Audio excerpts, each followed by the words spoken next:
You could not live with your own failure. Where did that bring you? Back to me. It was only inevitable. When I finished the Dookie Shots video a few months ago, I honestly thought I wouldn't return to this game. I did my main Divine Relic run and made the hardest bosses harder. I was done, but I realized I still had some loose ends. Also, engagement was low-key lacking. Except you did great. My IO1 boss for Dookie Shots wasn't difficult enough for user I don't know. He recommended Ribby Croaks with Twist Up and Spread. He also didn't specify which super and charm, so I took advantage of that. I also forgot the original punishment for having exception bosses in my Divine run. That was the Devil with Lobber only. Why am I doing this to myself? Damn it! Now you know what? Fuck y'all. You guys don't get a cool intro. This boss fight was a rude awakening. I honestly thought I'd be in and out. Clearly Muggsy had a different plan. I had two loadouts that I switched through. Both had Twist Up and Spread, but one had Super 3 and Whetstone. The other one had Super 1 and the Heart Point Charm. Guess which one I used the most? Whetstone was sort of helpful, but man, are those hitboxes kind of janky. Sometimes I get a hit when I parry the air in front of Fatty, and sometimes I whack Skinny's glove only for it to not register. The Fireflies were a big obstacle to overcome. An expert, my man Shitty, spits out thousands of these damn flies. He's got like a switch on them lips. I figured out that if I stay back, like as far back left as I can, and shoot Twist Up, I can get the Fireflies as soon as they deploy. So then my only worry would be the fireball punches. Still, this wasn't 100% as some slipped through and hit me from the back. Pause! With this new info, I developed a master plan. Match starts, use Spread and axe parry them at least twice, sometimes 3 times if I was getting a bit greedy. Then dash back to the left of the screen, duck down, shoot Twist Up towards the frog, kill the Fireflies. Once cards are required, dash back to the frogs, like right in front of their face. Hit a parry X move combo shown here. Use up any cards I can before returning to the corner. Repeat until stage 1 is finished. This plan worked better on paper, as my execution of it had varied results. I would get too greedy with my parries and end up getting smacked by a fly or a rogue fireball that would sack my nuts, and I'd lose a precious health point. These issues constantly ended run after run after run after run after run. I spent the longest on stage 1 repeating the same mistakes, and it was hell. I guess I was too stubborn to realize I gotta back up. Eesh. Stage 2 was a whole lot better as it's short and not that hard. Sure, the fireball here is unwelcome, but at least Fireflies don't clog up the top half of my screen. Spamming the Cyclone X move was the best way to speed up this stage, but honestly I felt like nothing I did could speed up this shit fight. I was gonna be here for a while and the entire time would be excruciating.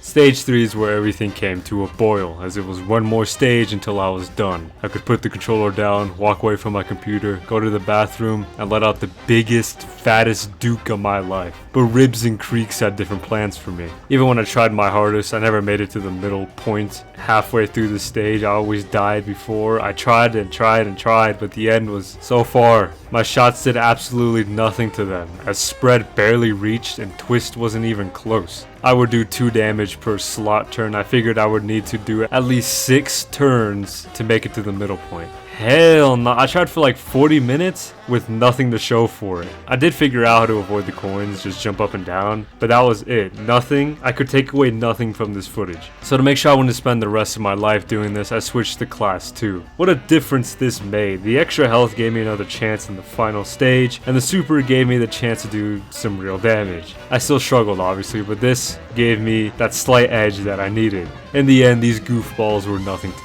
I won. Then I went back in with the Divine Relic and demolished these fools. It made me feel a whole lot better.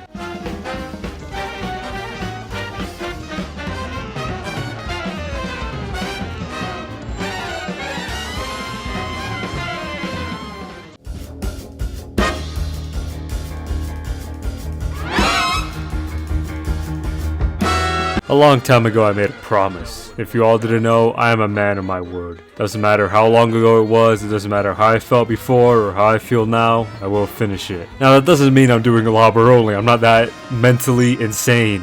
I made a simple loadout, Lobber, Twist Up, Super 3, and Extra Heart. This was going to end Diablo after some time. Stage 1 is where most of the struggle was going to happen, it's pretty obvious. His 3 stages are really good at avoiding my lobs, and his spells, as usual, were pains in my cheeks. Just hitting him was a challenge as I needed to jump up and down to get the lobs high enough. Sure, I could have stood beside him and shot Twist Up at a weird angle, but I'm not doing that.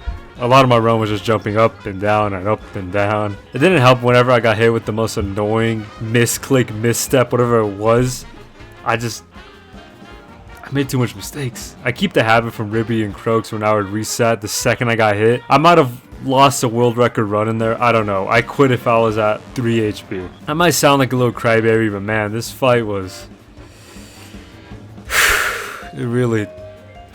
At least I didn't spend as much time here like I did with the frogs. I normally, whenever I didn't reset, made it to at least stage 2. Stage 2 and 3, I'm gonna put both here. Pretty easy as long as I had 2 HP left. The second stage wasn't hard as Twist Up will always hit the devil. Hitting the Cyclone X move and Big Ball were how I spent my cards, as my super was not going to do much without me controlling it. If it wasn't linked to the screen, this super thing would fly off all the way to freaking Luna Land. The spinning axes and falling chips were an issue, the usual. His angry poopy face stage got me geeked, because at this point I was usually at 1 HP. With the 2 fatties and the falling Nikos. I missed him a lot today. My son. There's a lot to manage here. I tried using Twist Up to obliterate the birds, but the weird ass angles and constant skulls launched my way made this nearly impossible. Getting rid of the minions was too hard. Just look at these fat freaking lard balls. They can tank my shots. Lobber X doesn't get rid of them, so I just can't obliterate them. With the cards down and the stakes high, I need to avoid everything thrown my way while hitting Lobber and Twist Up. Yes, I died a little too many times for my taste, but on those lucky runs where I'd be here with 3 HP, I still died. This piss pants stage actually killed me twice. Both times I held back the rage of an angry Luna. Nothing the devil throws as hard as just the falling chips and the tears, but what got me was my shots did nothing. Lobber couldn't reach and Twist Up just barely hit him at an angle. So I would need to spend a while in the stage just chipping away at his health. Same problem here though. I would usually have 1 HP, and how am I gonna survive that long? I eventually cracked him down and beat the Diablo shit, man. I got an S rank, which pleasantly surprised me. With the Divine Relic, I beat his ass in world record time, and now I should be done with Cuphead. With the final loose ends tied or burned off, I finished my reign of terror on this game. Probably not, I'll figure out a new challenge in due time, but my Divine Relic show and the boss spin-offs are done now. Like a golden era TV show, the season finale was lackluster. Thanks for the recent support, 125 subscribers already. Thanks, my dukers. Also follow my socials shown here. It's mostly the same content, but it's a good way to support me and the work I put into the channel. It's good to see that people support what I upload. Goodbye and stay safe.